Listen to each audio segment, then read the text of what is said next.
केलेली आहे। कोकण रेल्वे कॉर्पोरेशनने इथल्या प्रवाशांसाठी नवनवीन सुविधा उपलब्ध करून दिल्या आहेत आणि या सुविधांचा उपभोग इथले प्रत्येक प्रवासी घेत आहेत। त्यांच्या चेहऱ्यावरती समाधान आहे। इथं आपण पाहिलं तर महिलांसाठी एक वेगळ्या पद्धतीचा एक कक्ष आहे ज्यामध्ये महिलांसाठी सगळ्या प्रकारच्या सुविधा आहेत। इथं व्हीलचेअर आहे, जर एखादा दिव्यांग असेल त्यासाठी व्हीलचेअर आहे, सॅनिटरी नॅपकिन आहे, फर्स्ट एड बॉक्स आहे, वाचनालय आहे।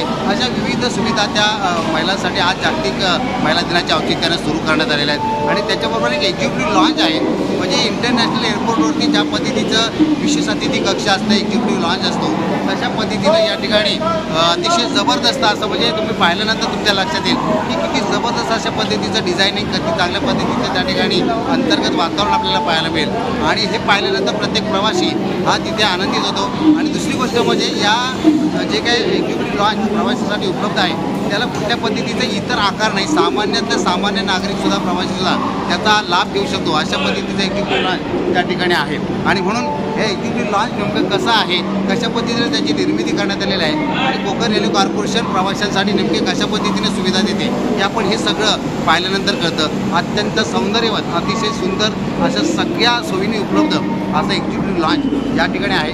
मी आलो, मी पाहिलं, मी समाधानी झालो। आपण सुद्धा ज्यावेळेला मडगाव रेल्वे स्टेशनवरती याल तेव्हासुद्धा आपण त्या एक्झिक्युटिव्ह लॉन्चचा आणि त्या सगळ्या सोयीसुविधांचा लाभ घ्या। चला पाहूया नेमकं काय काय आहे त्या एक्झिक्युटिव्ह लॉन्चमध्ये। या